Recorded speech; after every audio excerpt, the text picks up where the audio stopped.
Hey, fourth grade, it's Miss Buck. I can't wait to start reading with you. So I'm a little disappointed because Mr. Polanco got to read the rest of Tolliver's Secret, but that's okay. I do want you to think about that ending though, because we were reading that chapter book for a while. I also wanted to make sure everybody was safe and making sure that they're pacing themselves while they're working at home. All right, today we are going to be starting our read aloud books. Silent excitement at home. And like Mr. Polanco said, it looks a little bit different because it's not going chapter by chapter, following up from each other. They're different read aloud books every single time. But we're still being good readers and thinking about the character's perspective, what the character's thinking, other characters, and how they impact the main character. Okay, so let's get started. Our first read aloud book. It's called Emmanuel's Dream. And this is actually a true story about a boy named Emmanuel that comes from West Africa. So let's read to find out what happened in his life. In Ghana, West Africa, a baby boy was born. Two bright eyes blinked in the light. Two healthy lungs let out a powerful cry. Two tiny fists opened and closed, but only one strong leg kicked. As you can see here, that's the baby boy. He has one leg. Let's see how that affects him in his life. Most people thought he would be useless or worse, even cursed. His father left never to return, but his mom had a lot of faith. Her name was Comfort, and she named her first child Emmanuel, meaning God is with us.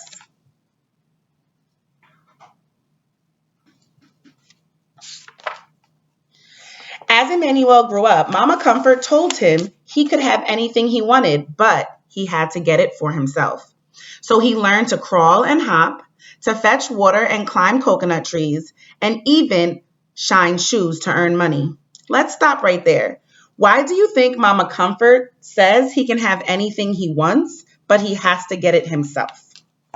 Here's where I want you to pause.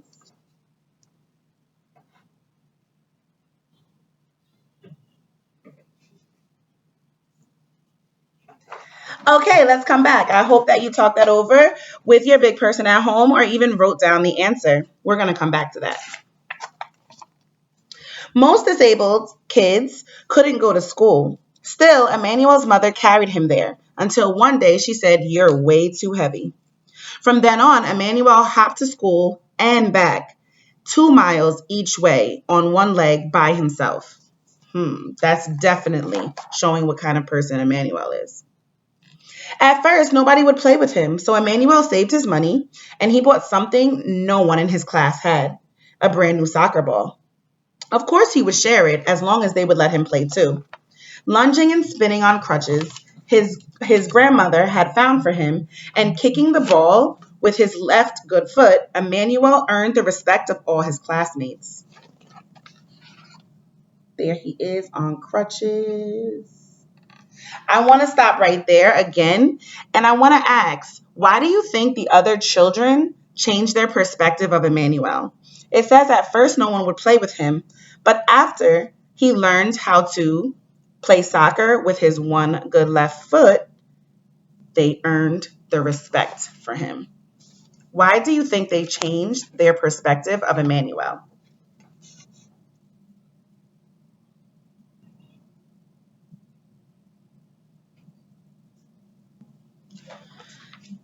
Again, so happy that you're pausing and thinking about the character's perspective and how that impacts the character. His new friends sometimes use their lunch money to rent bikes. Emmanuel wanted to know, can he join them? His good friend, Godwin, pushed him so fast that he can balance. Over and over again, Emmanuel fell, and he fell hard. But finally, he rode.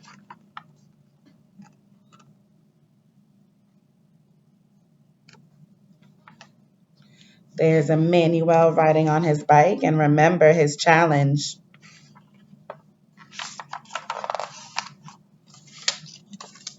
When Emmanuel was 13, Mama Comfort got very sick. She could hear she I'm sorry, Mama Comfort got very sick. She could no longer sell vegetables at the market, and Emmanuel's sister and brother were way too little to work. He would have to support them.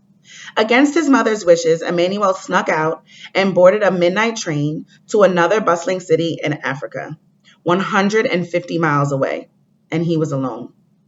He didn't know it then, but it would be 2 years before he saw his family again. There's Mama Comfort. She's sick. Emmanuel makes the decision to go to another city. Let's stop again. Let's make a prediction. Why do you think it's going to be 2 years before Emmanuel sees his family again? Why would it take 2 years for Emmanuel to see his family again?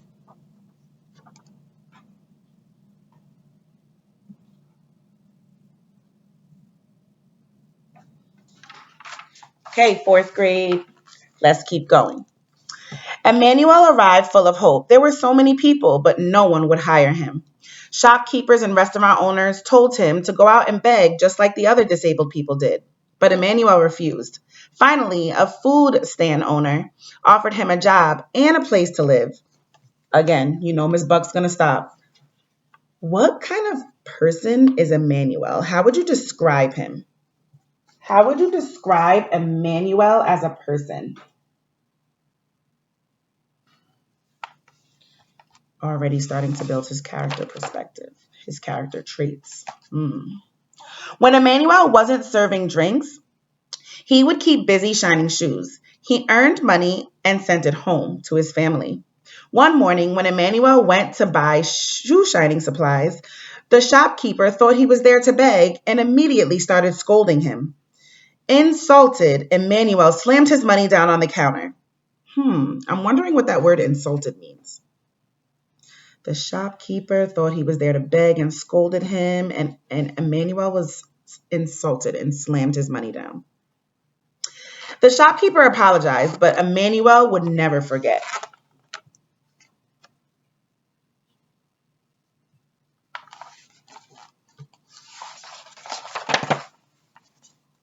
When Mama Comfort grew sicker, Emmanuel went home to be with her. From her bed on Christmas Eve, she told her son, "Be respectful, take care of your family, and don't ever beg. And don't give up." By the next morning, Emmanuel's beloved mother was dead. He was heartbroken, but he knew her last words had been a gift to him. He would honor them by showing everyone that being disabled does not mean being unable. It was a dream, but Emmanuel had a plan. I want to go back to that. He said he wants to show everyone that being disabled does not mean being unable. I want us to take a moment and stop right there and pause. What do we think that means?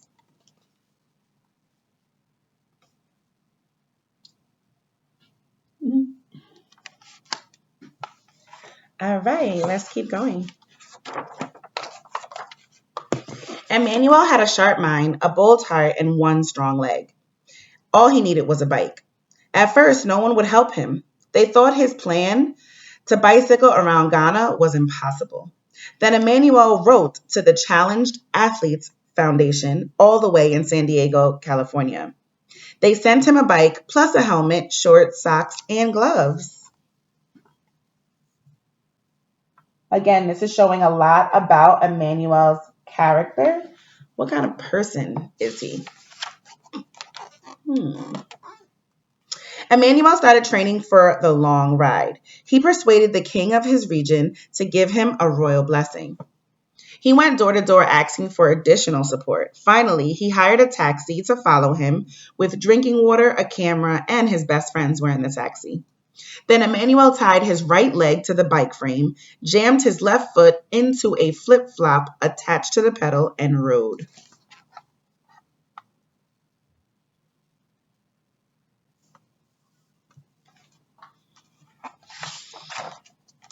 Emmanuel pedaled through the cities of Ghana. He pedaled through rainforests, over rolling hills, and across muddy rivers. He pedaled past forests and plantain farms, and through the market city of Kumasi. He pedaled as trucks roared past on the narrow highways, and wild animals stalked his thoughts. He pedaled through vast grasslands and into the ancient city of Tama. He rode up, down, across, and around his country, proudly wearing the colors of its flag. And on a shirt, he had the words printed, the Pozo, or the meaning is the disabled person.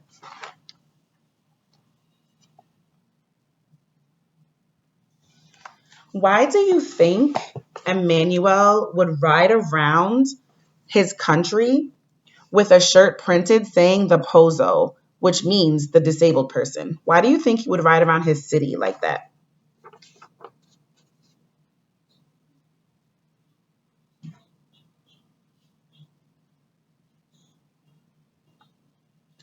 Hmm.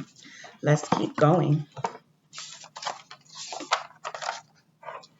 Along the way, Emmanuel talked to those with physical challenges and those without, to poor farm workers and wealthy landowners, to religious leaders, government officials, and reporters. He wanted everyone to see him and his disability. He wanted everyone to hear him and his message.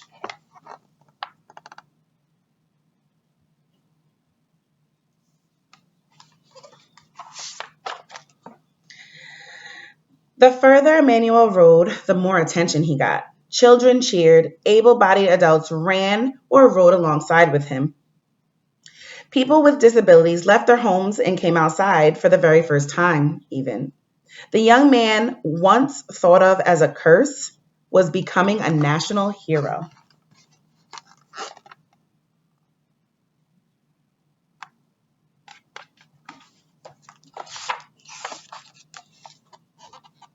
He completed his astounding journey pedaling south to the sea and back up, nearly 400 miles in just 10 days. Whoa. But Emmanuel's success goes further than that. He proved that one leg is enough to do great things, and one person is enough to change the world.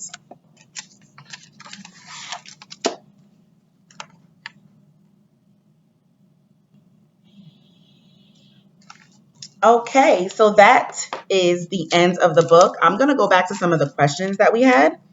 So, the first question that Ms. Buck asked was, why do you think Mama Comfort said that he had to do things himself?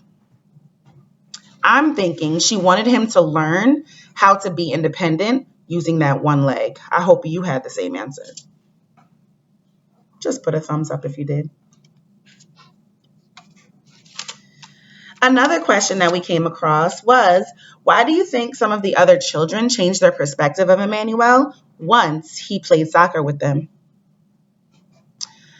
I'm also thinking about that question. At first they didn't want to play with him, so they already had this perspective of Emmanuel in their head, probably thinking, oh, he can't do much because he only has one leg. But when Emmanuel did, that proved that he can do things that other kids did. So they started gaining respect for him. Hmm. Another question Miss Buck asked was, how would you describe Emmanuel? So throughout this book, he was already building his character, right? I would describe him in so many words, but some of the words that come to mind are like, he's a persistent person. He's definitely bold. He goes against what other people think, right? So thinking of that, I know you can come up with multiple character traits for Emmanuel, and maybe you can write them down and send them to me.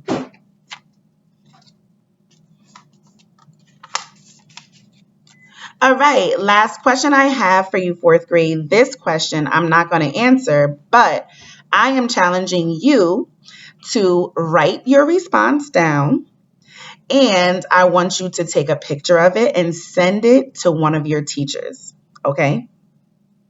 This is the question. Get ready. What is the message in this book? What do you think the author wanted you to learn after reading this book? Think about Emmanuel's challenges, how he overcame those challenges, and think about the message of the book. I can't wait to see some of your responses. I hope you send them to me, Mr. Polanco, Miss Golson, Miss Martinez, Miss Reynolds, Miss Price, Miss Watson, and Miss B. All right, fourth grade, that's my time. I will be here tomorrow to read the next read aloud. I hope you guys stay safe, and I love you all.